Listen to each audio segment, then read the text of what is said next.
But when they went out of the thicket into the moonlight, they did not find any breadcrumbs, for the many birds that lived in the trees of the forest had eaten them all up. Hansel tried to hide his fear and said to his little sister, "Cheer up, Gretel. We shall find our way home even without the breadcrumbs. Let's try." But they could not. They wandered about the whole night and the next day from morning until evening, but they could not find their way out of the wood. They were so hungry that it had not been for the few berries they picked, they might have starved. The children finally grew so tired that their poor little legs could carry them no further. So they laid themselves down under a tree and went to sleep. When they awoke, it was the third morning since they had left their father's house. They tried again to find their way home, but it was no use. They only walked deeper into the woods. They knew that if no help came, they would soon starve. At midday, they saw a lovely snow-white bird sitting on the branch of a tree. It sang so beautifully that they stood still to listen. When the bird finished his song, he spread his wings and flew in front of them. The children followed him until at last they saw a small house in the distance. The bird flew up onto the roof. But how surprised were the boy and girl when they came near to find that the house was built of gingerbread and decorated with sweet cakes and tarts with windows made of sugar.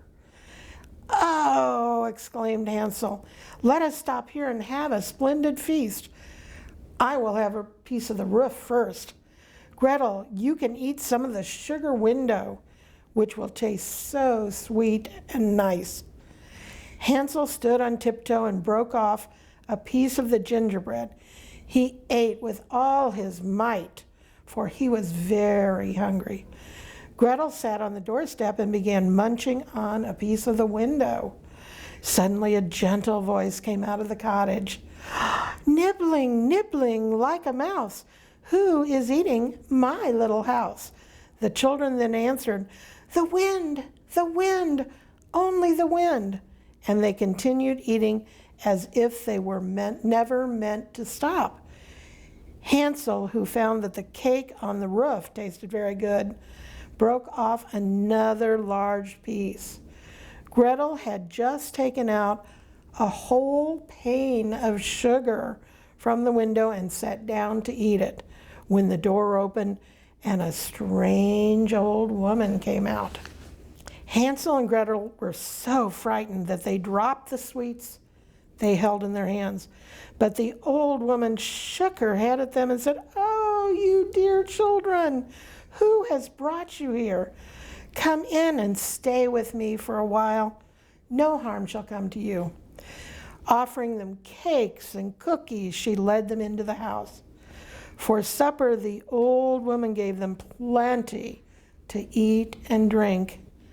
Pancakes and sugar, milk, apples and nuts. When evening came, Hansel and Gretel were each given a little bed with white curtains, and when they lay down, they felt like they were in heaven. Although the old woman pretended to be friendly and kind, she was really a wicked witch. She'd recently built the house of gingerbread so that she could trap little children. Once they were in her power, she would feed them until they were fat. Then she would cook them for dinner, which she called her great feast. Luckily, the witch had weak eyes and could not see very well, but she had a very sharp sense of smell, as wild animals have too. and could easily tell when human beings were nearby. When Hansel and Gretel walked up to her cottage, she laughed to herself wickedly and said with a sneer, "I have them now, they shall not escape from me." The witch got up early in the morning before the children were awake. She stood by their beds, and when she saw how beautiful they looked in their sleep with their round, rosy cheeks, she said to herself, "What dainty morsels they will be." Then she grabbed Hansel with her rough hands, dragged him out of bed, led him to a little cage that bars on the door. Then she grabbed Hansel with rough hands, dragged him out of the bed, led him to a little cage that had bars on the door, and locked him in. He could scream as much as he liked, but she would pay no attention. Then she went to Gretel's bed and, shaking the girl until she was awake, cried, "Get up, you lazy bones, and fetch some water so I may cook something good for your brother. He is shut up in a cage outside until he gets nice and fat, and then I shall cook him and eat him." When Gretel heard this, she began to cry bitterly, but it was of no use. She had to do just what the wicked witch told her to do. The best of everything was cooked for poor Hansel's breakfast. Gretel had nothing to eat but the shell of a crab. Every morning, the old woman would go out to the little cage and say, "Hansel, stick out your finger so I can feel how fat you are." But Hansel, who knew how dim her eyes were, always stuck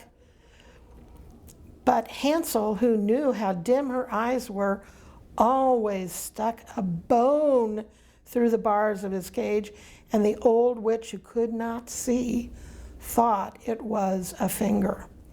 Each time she felt how thin it was, she wondered, why did he never get fat?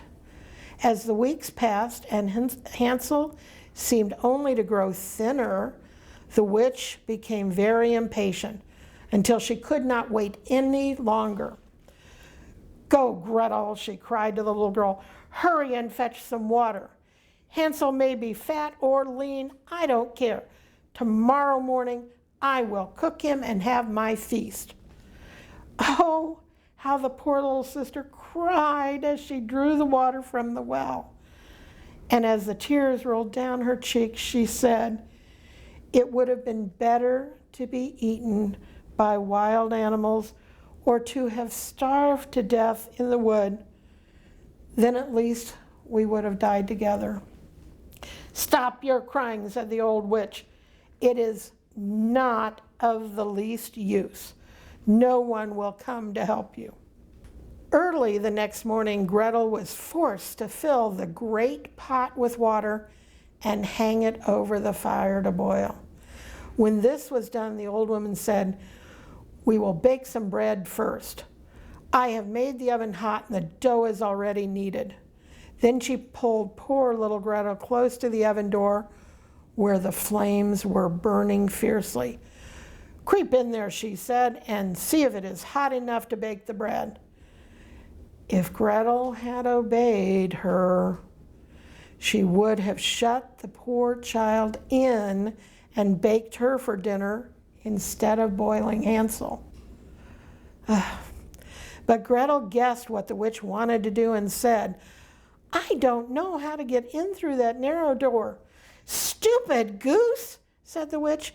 "Why, the oven door is quite large enough, even for me. Just look, I could get in myself." She stepped forward and pretended to put her head in the oven. Just then Gretel gave her a push that sent the old witch right into the oven. Then she shut the iron door and fastened the bolt. Oh, how the old witch did howl. It was quite horrible to hear, but Gretel ran away and left the witch to burn in the oven. just as the witch had left many poor children to burn there before. Gretel ran as fast as she could to Hansel, opened the door of his cage, and cried, "Hansel, Hansel, we are free, the old witch is dead." Hansel rushed out like a bird flying out of his cage when the door is left open. The children were so happy that they ran into each other's arms, kissed each other, and danced about with joy.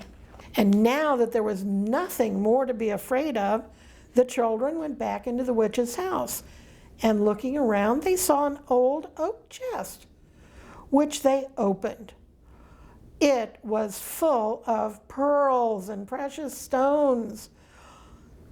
"These are better than pebbles," said Hansel, and he filled his pockets until they could hold no more.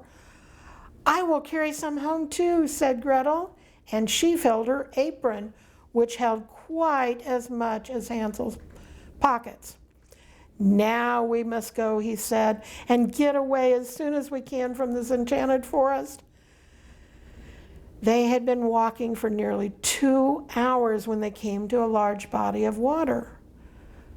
"What shall we do?" asked Hansel. "We can't get across, and there is no bridge of any sort."